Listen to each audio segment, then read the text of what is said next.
Hey there, I'm Gabby, 36 years old. Let me share the roller coaster ride I went through with my ex-husband. Buckle up because it's quite a story. I'm Gabby, a free-spirited, wild-hearted woman. I love intensely and passionately. Mess with me, and you better be prepared for some unforgettable payback. Now about my ex-husband, why? Don't get me wrong, I loved him. But he had this strange fixation on his boss. Sounds like a soap opera, right? But trust me, it's real. I was your classic alpha male Chad type. Peaked in high school, joined a frat, partied hard. Honestly, I always thought he was a bit of a loser, but love works in mysterious ways. I wanted the best for him, but his obsession with his boss was driving me insane. He'd constantly gripe about him, how rich and wild he was. It was like he found his match. As time went on, I started noticing some deep-seated insecurities in him. Even though he didn't want to admit it, they were there, and they were starting to affect our relationship. I didn't care about this alpha male facade. I just wanted him to be real with me and himself. But that obsession with his boss, it was taking a toll on us. He'd spend way too much time talking about him and comparing himself to him.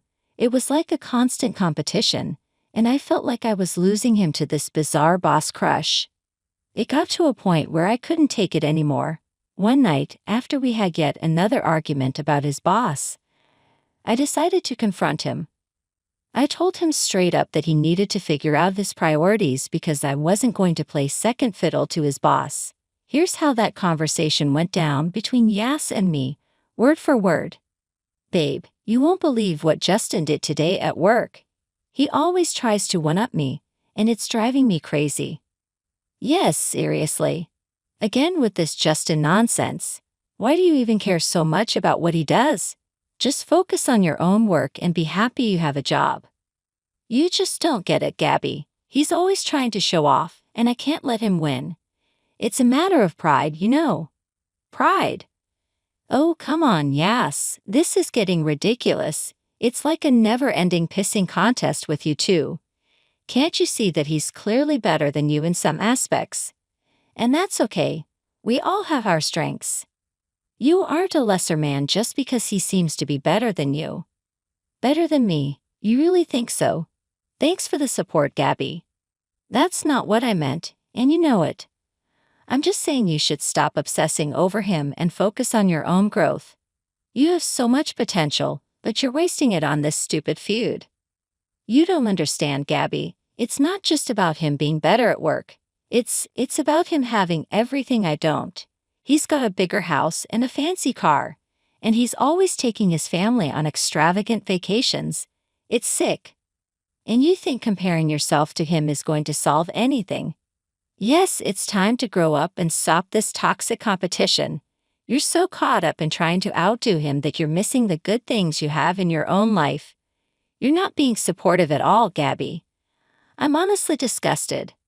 Fine, if that's what you need, take it. But remember, I'm not the one driving a wedge between us. It's your unhealthy obsession with Justin and this constant need to prove yourself. I love you, but I can't be a part of this toxic cycle. And with that, Yas stormed out of the house, leaving me feeling frustrated and exhausted. I didn't want to lose him, but I couldn't stand by and watch him destroy himself with this ridiculous feud. I hoped that he would come to his senses and realize that true happiness came from within, not from trying to outshine someone else. So there I was, chilling because I knew he just needed to cool off. I went to bed and expected him to come home in the morning, except he didn't. I thought it was strange, of course, but I brushed it off and went about my day. And then he didn't come later on that evening. Then he didn't come the next day, and then the next. I was worried about him, thinking something awful happened. I tried calling him, but he didn't respond. When I called his drinking buddies, they either said they had no clue where he was or they dodged the question altogether. I knew they knew what was going on, and it pissed me off when they wouldn't tell me the truth. Well, guess what, you all? A whole week went by. Can you imagine that? A week. No text, no calls, no nothing. I was ready to throw hands. The week without Yas was agonizing. I continued to call him countless times, worried sick about where he could be and what he was doing. I couldn't believe he was behaving like this.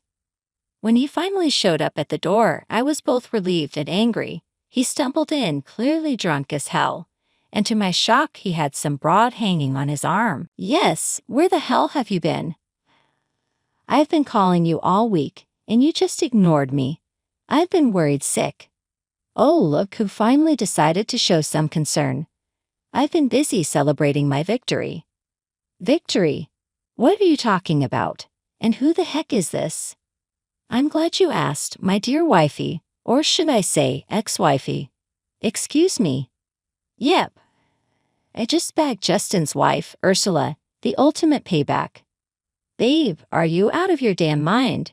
Getting with someone to get back at their spouse is insane. You think this is some kind of twisted victory. Oh, Gabby, you have no idea what you've been missing. Yas needed someone who understood him better, someone better than you. He's so dreamy and charming, way better than Justin. Listen here, lady, you're just as delusional as he is. This isn't about understanding. It's about hurting me and trying to replace me. And yes, I can't believe you'd throw away our marriage like this for some stupid feud with your stupid boss. I didn't throw anything away. Ursula gets me in a way you never did. We connect on a different level. Yas, you're being ridiculous. You're drunk and making impulsive decisions. Go upstairs, sober up, and we can talk about all of this when you're clear-headed. I'm not going anywhere.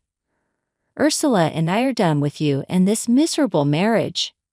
Yes, please don't do this. We can work through our issues together. Cheating won't solve anything. Work through your issues. Face it, Gabby. You took him for granted, and now he's found someone better. You have no idea what you're talking about. I loved him and supported him through everything, but he got lost in his own insecurities. Enough. I won't be belittled anymore. I'm leaving and there's nothing you can do about it. I tried my best to hold myself together and not go completely psycho on both of them. I tried to calmly explain that both of them were completely cuckoo, but they didn't care. They kept laughing in my face. I felt like a complete loser. I couldn't believe that Yas was choosing this woman over our marriage. I had always loved him fiercely, and I thought he loved me too. Now it was clear that he was more interested in this twisted game of revenge than he was in our relationship. You're unbelievable, Yas. Look, I just came to grab my stuff. That's all. I should run upstairs and burn everything you own, you sick freak. I mean, who does that? You don't even know this lady. Oh, sweetie, you can't even comprehend the connection we have. Your husband prefers a real woman, not someone who can't satisfy him. You're disgusting. You're both pathetic cheaters and you deserve each other. Watch what you say, Gabby. Ursula is a much better fit for me. Yeah, I can see that. Sleeping with your boss's wife and getting fired. What a power couple you two make.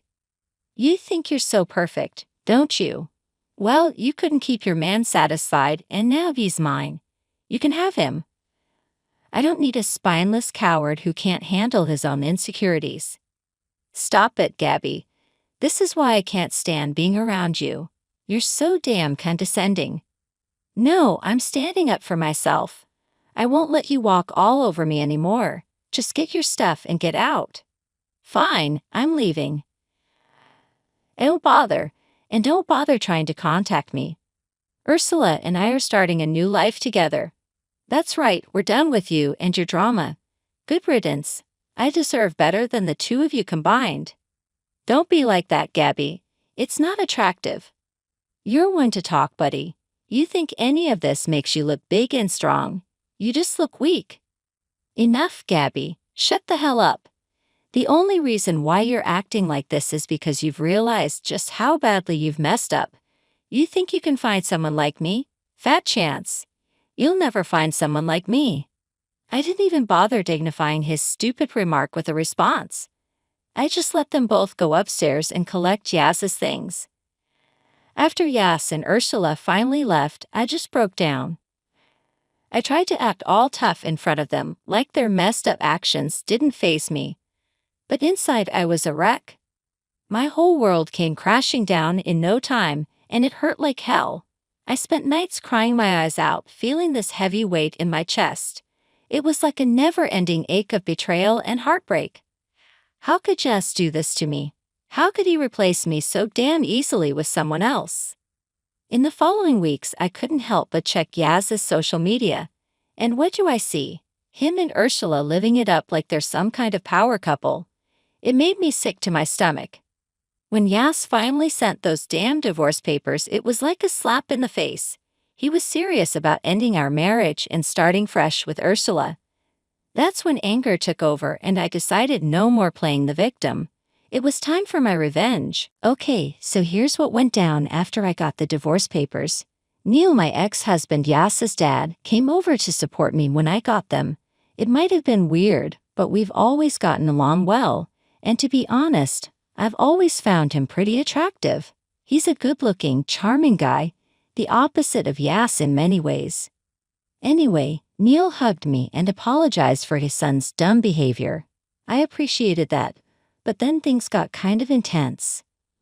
We ended up having this romantic moment, and it made me realize that he could be a better match for me than Yas ever was. So we started spending more time together, and he was a total lifesaver. He helped me out with stuff around the house that Yas used to do. We got even closer. And one day, I just couldn't keep it in any longer. I told Neil that I had feelings for him.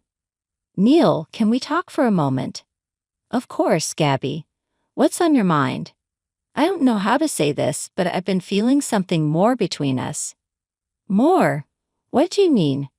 I mean, I've always felt a connection with you, even when I was with Yas. And after everything that happened, spending time together made me realize I have feelings for you, Neil. Gabby, I don't know what to say. I know it's complicated, and I never wanted to complicate things further. But I can't ignore what I feel, Neil. I've been trying to deny it. But it's there. Gabby, you were my son's wife. This is complicated to say the least. I know. It's crazy, and I never saw this coming either. But the heart wants what it wants, right? And it's not like I planned for this to happen. You're right, it's just so unexpected. And I feel guilty because I've been having these feelings too for longer than I'd like to admit. Actually, it felt like all of this was coming out of a movie. I couldn't believe what I was hearing. I would tell you what happened next, but I'm afraid this post has to be PG-13. Let's just say that things got a bit steamy between us after our confessions. I know it sounds crazy, but it wasn't like I planned for this to happen. We just connected on a whole other level, you know. So Neil and I kept getting closer, and it wasn't long before we started getting romantically involved. It felt like a breath of fresh air being with someone who actually appreciated me for who I was. Some of you all might judge me, but I don't care. We're both adults, and we both deserve to be happy. Especially after what his stupid son put me through, I was allowed to do whatever I wanted since he was the one who wanted a divorce. Speaking of which, I still hadn't gotten my revenge, and I saw the perfect opportunity drop into my lap. You see, I had this wicked idea in my head. I thought, hey, if I get with Neil, not only will I be with a better man, but I'll also be sticking it to Yas. It was like killing two birds with one stone, you know. So I spilled the beans to Neil about my little plan, and you know what? He was totally on board. He was just as disgusted with his son's behavior as I was. I mean, who wouldn't be? Yas was acting like a complete jerk, and he needed a reality check. Then one day, out of the blue, Yas texted me on Instagram. He probably thought I was still hurting and wanted to rub salt in the wound. But little did he know, I was already plotting my revenge. I played it cool and made him believe that I was still all upset and frustrated. I knew he was falling right into my trap. I wanted him to think that he still had some control over me. But little did he know I was just biding my time. I was going to get my revenge soon, and it was going to be sweet. I was done being hurt and humiliated by that loser, and I was going to show him that he couldn't mess with me anymore. Alright, let's keep the drama going. So Yas's big birthday bash was just around the corner, and he had this grand event planned with a whopping 200 guests invited. He was really going all out for this one, making a big show of it. Of course, he invited his dad Neil to come to the party, and get this, he even encouraged Neil to bring a date. Little did he know that I would be the plus one he was talking about. So the day of the event finally arrived, and I decided to look absolutely stunning. I wanted to show Yas what he was missing out on, and looking good was just an extra way to hurt him. Petty, I know, but he deserved it. When Neil and I showed up at the party, you should have seen Yas's face. He was completely shocked to see me there. I guess he had no clue that Neil and I were now a thing. The look on his face was priceless. Gabby, what are you doing here? She's my date. Yeah, surprised. You could say that. Are you too serious? We're together now. Oh, very serious. Isn't that right, Neil? Damn right we are, but it didn't stop there. Oh no, we weren't done yet. Right in front of everyone, Neil and I shared a kiss. Yet, you heard that right. We kissed right in front of Yas, and let me tell you, the drama that unfolded was like something out of a reality show. This is unbelievable. Dad, how could you do this to me? Don't you dare put this on me, Yas. You made your own choices, and I made mine. He's right, Yas. You wanted to play games, and now you're seeing the consequences. You think this is some kind of game? That's your payback. You hurt me, and now you get to see how it feels. You're just trying to get back at me. This is low, Gabby, even for you. At my birthday party. This is all fake. Maybe at first I had intentions to get back at you. Actually, I was going to get with your arch nemesis at first, Justin. But after your dad came over to the house many times to hang out and comfort me, I got to admit I fell for him. And you know what? I'm grateful for how everything turned out. Now I'm with someone who actually loves me and treats me right. So I guess you could say I came here to thank you, really. And I'll continue to treat her right, unlike how you did. Yas started shouting at the top of his lungs, drawing everyone's attention to himself. He was making a complete scene, and it was embarrassing. He even had a camera crew there, and they turned to capture the whole drama unfolding. This is so messed up. No, what's messed up is how you treated me. You took me for granted and got with that lady just to spite me. Speaking of which, where is she now? She left me after she realized I didn't have as much money as Justin. This might have been evil, but I honestly couldn't help but laugh. It was so embarrassing. Everyone was too stunned to speak as they watched everything go down live. Shut the hell up, Gabby. This is all your fault. It's time for you to grow up, Yas. Stop blaming others for your mistakes. I can't believe this is happening. Well, believe it because it's real. I'm moving on with someone who actually values me. Yas kept fighting back, hurling insults at his father. Neil had had enough of his son's behavior and didn't hold back in expressing his frustration. He made it clear that Yas couldn't change his mind about being with me, especially since Yas was the one who ended our marriage. And you know what? Yas started crying even harder, a full-on ugly cry. It was uncomfortable to witness, but honestly, I couldn't sympathize. He brought this upon himself with his unreasonable actions. So there was, the ultimate showdown at Yas's birthday party. Drama, tears, the whole shebang. And you know what? I felt a lot of satisfaction watching him face the consequences of his actions. This might just be one of his most embarrassing moments. As an update, Neil and I are still doing well. Yas has declined all invitations to family gatherings upon learning that Neil and I would be there. Guess he can't handle confronting us. But that's alright because someday he'll have to face us.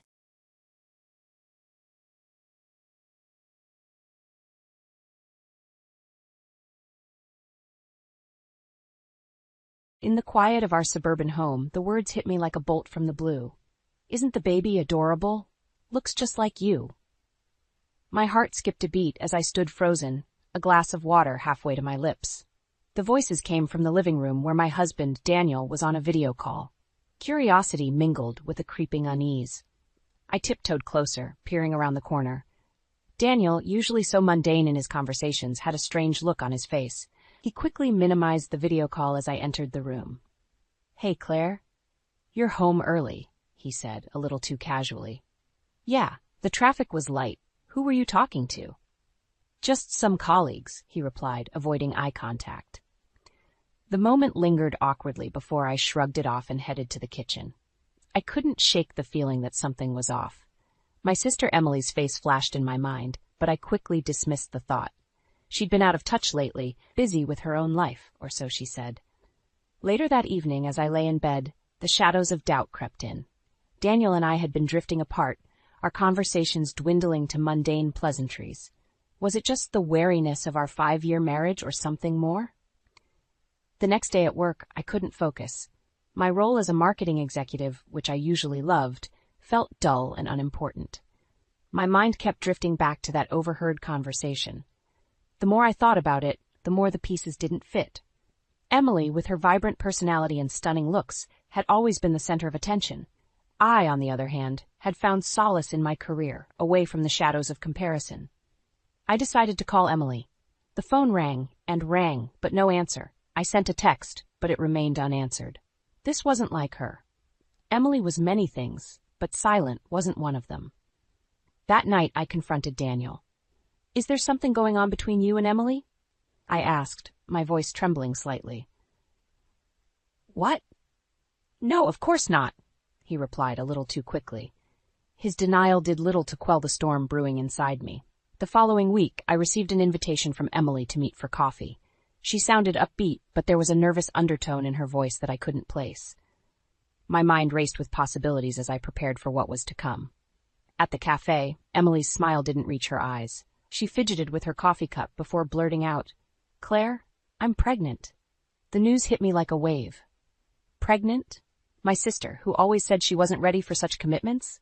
But the shock was replaced by a nauseating realization. The words I had overheard came rushing back. "Looks just like you." I struggled to maintain my composure. That's great news, Em. Who's the father?" Emily hesitated, her eyes darting away. "It's complicated." My heart sank. The unspoken truth hung heavily between us. I had to know. "Is it Daniel?" Emily's silence was all the confirmation I needed.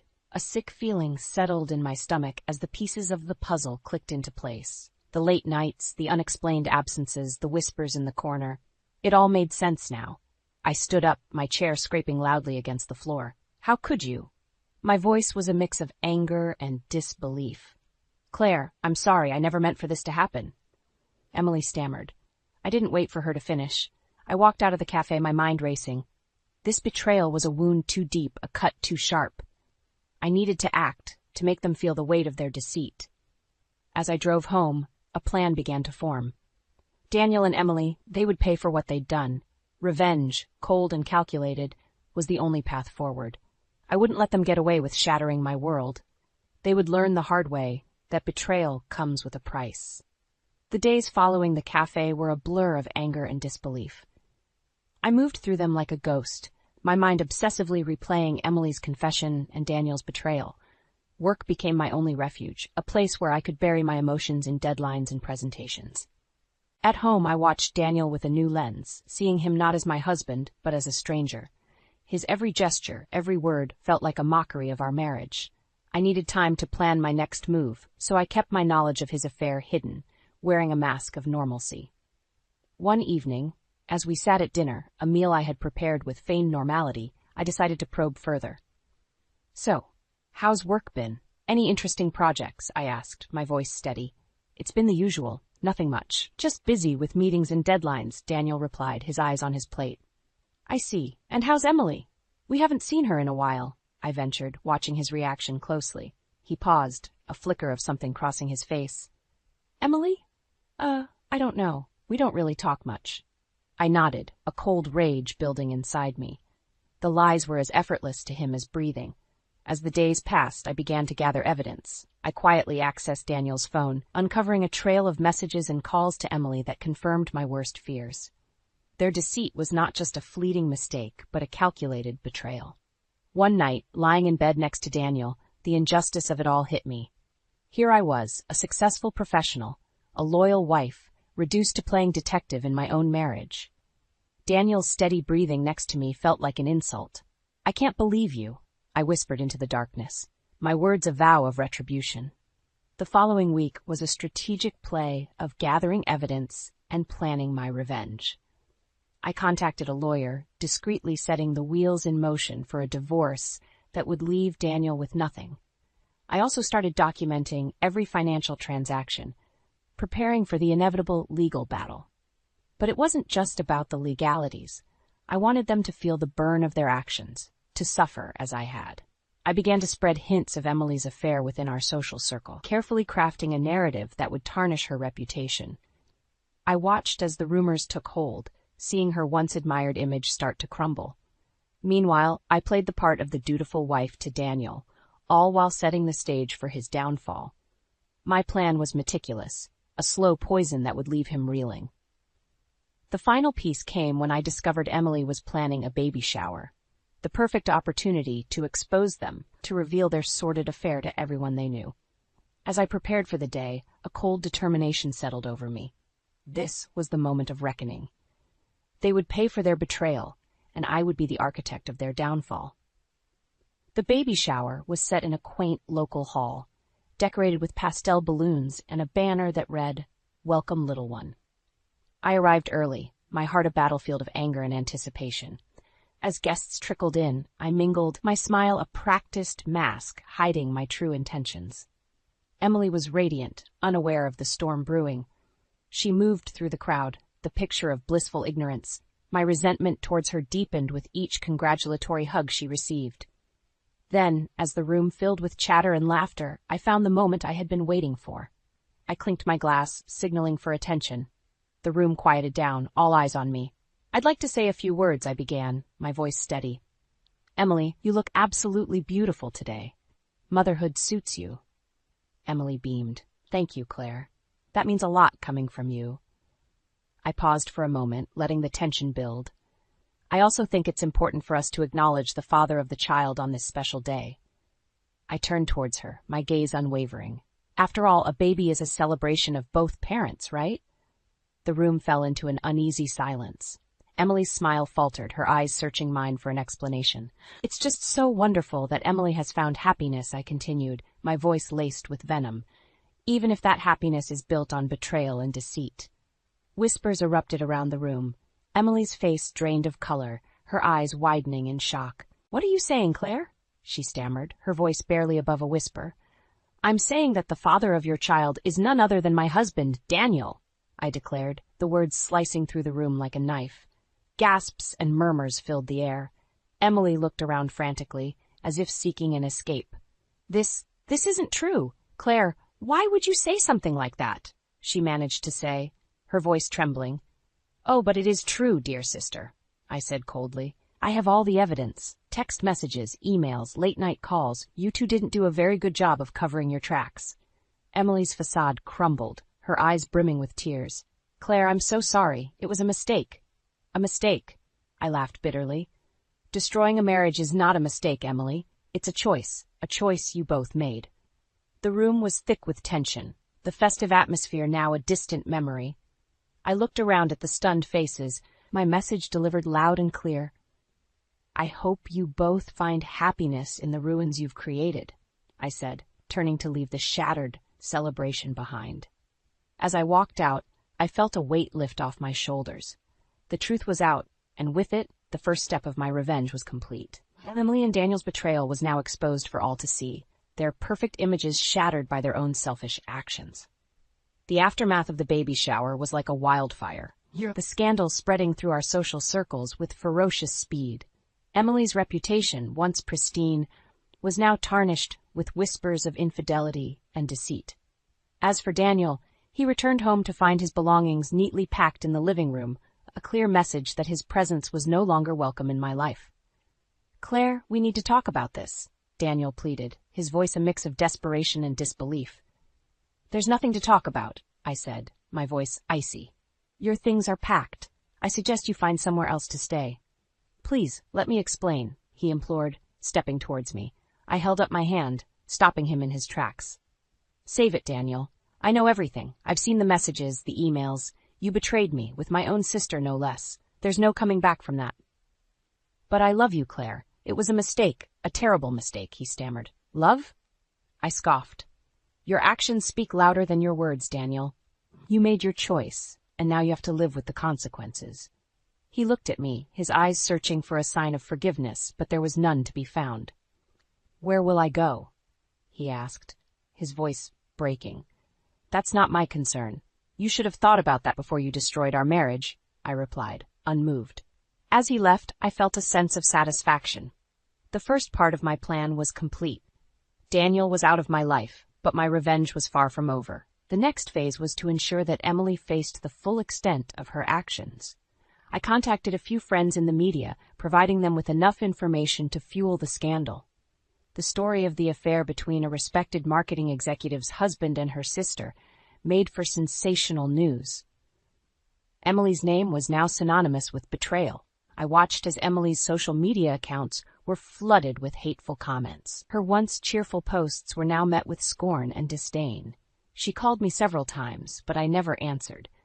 She had made her bed, and now she had to lie in it. The final blow came when I learned that Emily had been let go from her job. The scandal had reached her workplace, and they wanted nothing to do with the drama. She was now not only a pariah in our social circles, but also struggling financially. As I sat in my quiet, empty house, I reflected on the chaos I had created. My heart was still heavy with the pain of betrayal, but there was also a sense of empowerment.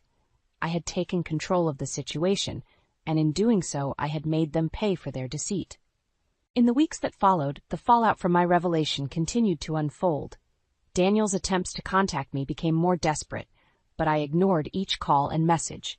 He was no longer a part of my life, a chapter painfully closed. One afternoon, as I sat in my office, my phone buzzed with a call from an unknown number. Reluctantly, I answered, only to hear Emily's voice on the other end. "Claire, please, we need to talk." I hesitated for a moment before responding coldly. "What is there left to say, Emily?" "I know I've made a horrible mistake. I've lost everything, Claire. My job, my friends. I'm begging you, please forgive me," she pleaded, her voice cracking with emotion. "Forgive you?" I replied, my tone sharp. "You betrayed me in the worst possible way. You and Daniel. There's no forgiveness for what you've done." "But I'm your sister," she sobbed. "Family is supposed to stick together." "Family doesn't do what you did," I retorted. "You made your choice, Emily. Now you have to live with the consequences, just like I do." I ended the call, cutting off her pleas. The satisfaction of seeing them suffer for their actions was cold comfort compared to the void their betrayal had left in my heart. A few days later, I received a letter from Daniel's lawyer. He was filing for divorce, citing irreconcilable differences. I laughed bitterly at the irony. He had the audacity to file for divorce after everything he had done. I called my lawyer, instructing him to proceed with the divorce and ensure that Daniel wouldn't get a cent more than legally required. The divorce proceedings were swift. Daniel tried to argue for a more favorable settlement, but the evidence of his infidelity weakened his position. The court ruled in my favor, leaving him with little. In the end, Emily and Daniel were both left to face the harsh reality of their actions. Emily had become a social outcast, struggling to rebuild her life, while Daniel faced financial ruin and the loss of the life we had built together. As I signed the final divorce papers, I felt a sense of closure. I had lost a husband and a sister, but I had regained my dignity and self-respect. They had tried to break me, but I had emerged stronger. I walked out of the lawyer's office into the bright light of a new beginning. The pain of the past was still there, but it was now a part of who I was, a reminder of my strength and resilience. In the months following the divorce, I found myself in a period of introspection. The home that once echoed with laughter and shared dreams now stood silent, a constant reminder of the betrayal. Yet, amidst the solitude, I discovered a newfound strength. I immersed myself in my work, channeling my energies into creative projects and corporate strategies. My colleagues noticed the change, often commenting on my unwavering focus and innovative ideas. My professional success, however, couldn't fill the void left by the absence of a family I once cherished. One evening, as I scrolled through my social media, I stumbled upon a post from an old friend featuring Emily. The image was a stark contrast to the glamorous, confident sister I once knew. The smile was there, but the sparkle in her eyes had dimmed. Beside her stood a small boy, his features a painful reminder of the past. Despite the bitterness, a part of me ached at the sight of my nephew, an innocent caught in the crossfire of our family drama. The next update was about Daniel. A mutual acquaintance had shared a post about a local charity event, and there he was, unmistakably thinner, his face wearing the signs of stress and hardship. I heard through the grapevine that he had taken a job at a small firm, a far cry from the prestigious position he held during our marriage. The man in the photo bore little resemblance to the confident, charismatic person I had fallen in love with. The realization hit me then. My revenge, though justified, had left a trail of destruction. In seeking justice for their betrayal, I had altered the course of not just my life, but theirs as well. Emily and Daniel, once integral parts of my life, were now mere shadows, lost and broken by the consequences of their actions. That night, as I lay in bed, a sense of melancholy washed over me. I had won the battle, but at what cost? The satisfaction of retribution was fleeting, overshadowed by the realization that the ties that once bound us were irreparably severed. I wondered if revenge was truly worth the price we all had paid. The weeks turned into months, and slowly the sharp edges of betrayal began to soften.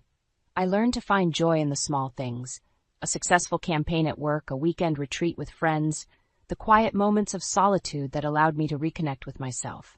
In the end, the journey through betrayal and revenge taught me a valuable lesson about the complexities of human relationships and the resilience of the human spirit.